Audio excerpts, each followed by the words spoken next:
Have you ever wondered what happens when every single dating strategy you've ever learned just completely blows up in your face? Well, today we are diving deep into the hilarious and, let's be honest, super relatable journey of the TV character Lin Huaner. She's a so-called love guru who proves that sometimes the absolute best plan is having no plan at all. So let's set the scene. Imagine you're an expert on modern love, right? You're armed with all the knowledge, all the tricks, all the psychological hacks from the year 2025. You've got this stuff down to a science. Now, what if you suddenly found yourself zapped back in time to 1998?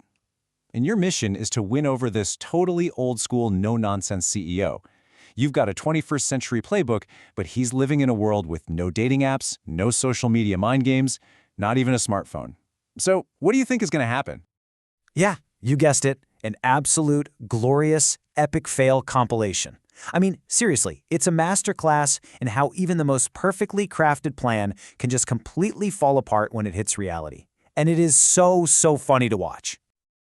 Okay, so first up, let's talk about those epic fails. We're going to get into the nitty-gritty of what happens when 21st century love theory crashes headfirst into a very unimpressed 1990s reality. All right, so her first big move? It's a classic, straight out of the romance playbook. She fakes a sudden, terrible stomachache. She's clutching her side, giving him those big, helpless eyes. You know, she's thinking, this is it. He's going to swoop in, he'll do the princess carry, he'll take care of me. I mean, it's the perfect setup, right? Wrong! So wrong. The CEO, in a move that nobody saw coming, just pulls out his phone, his 90s phone, and calls an ambulance. And then, with a completely straight face, he tells her, remember to get a receipt for reimbursement. The look on her face is just priceless. He is the ultimate strategy killer.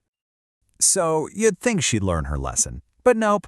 For her next brilliant idea, she decides to give him a thoughtful, personal gift. Something she thinks is totally innovative, way ahead of its time. Something that's surely going to impress him with how forward-thinking she is. It's a sanitary pad. Yes, you heard me correctly. A sanitary pad. Her justification? Well, they don't have these in the 90s, right? It's a forward-thinking user experience. The sheer awkwardness is just off the charts. It is a social death of the highest order, and watching her try to explain it is just peak cringe comedy. And this right here, this is why it's so brilliant. Because, come on, isn't this just all of us? We read all the articles, we watch all the TikToks, we become these love gurus in our own minds, but the second we're in a real situation, all that theory just flies out the window, and we're just clumsy. Now, these fails are hilarious, but what really makes them hit home is the incredible performance behind them. The actress, Wang Yuwen, sells every single awkward moment with this sincerity that some critics have called abstract. But you know what? I think it's something else entirely. I think it's just brutal honesty. So this term, abstract acting, has been kind of floating around to describe what she does. It makes it sound a little weird, you know, hard to pin down. But what's really fascinating is that if you actually look closer, it might be one of the most grounded, most realistic portrayals of emotion I've seen in a long time. She has absolutely perfected what I'm calling the silent collapse. It's all in the tiny details. You see the tears welling up in her eyes, but she's fighting so hard not to let them fall.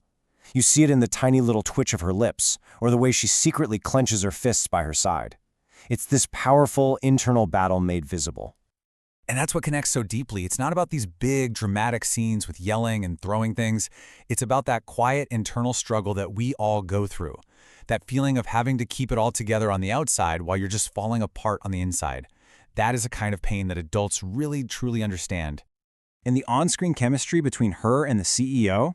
Oh, it's electric. And there's a really good reason it feels so natural. Turns out they've known each other since they were kids. That kind of shared history, that comfort level, you just can't fake that. It has to be real. Okay, so after all these failures, something's gotta give, right? This leads us to her character's major turning point. It's the moment she goes from calculated moves to just raw, unfiltered honesty. It's about a bravery we all kind of wish we had. So just imagine her situation for a second. She's got this entire mental spreadsheet of like dating KPIs, key performance indicators. She has tried every single strategy in the book, every trick she knows, and literally every one has backfired spectacularly. She is at her absolute breaking point. And then she has this incredible cathartic moment. She just throws her hands up and is basically like, you know what? Screw it. I'm done playing games. She decides to just go for it. No more plans, no more pretense. It's this massive shift from calculation to pure courage. And that moment is just so powerful because she's saying the words so many of us are holding back. She's voicing that exhaustion we all feel with modern dating. You know, the pressure to play it cool, to wait 3 hours to text back, to never seem too eager. She just cuts right through all of that noise. And her newfound honesty isn't just about romance. Her modern 2025 mindset is constantly clashing with the entire 1998 setting. She talks openly about menstruation, challenging these old, outdated taboos head-on. She's not just dropping dating games, she's taking a sledgehammer to old-fashioned social biases too. And this brings us to the ultimate takeaway from her entire chaotic journey. After trying every trick imaginable, she finally stumbles upon the most powerful strategy of all.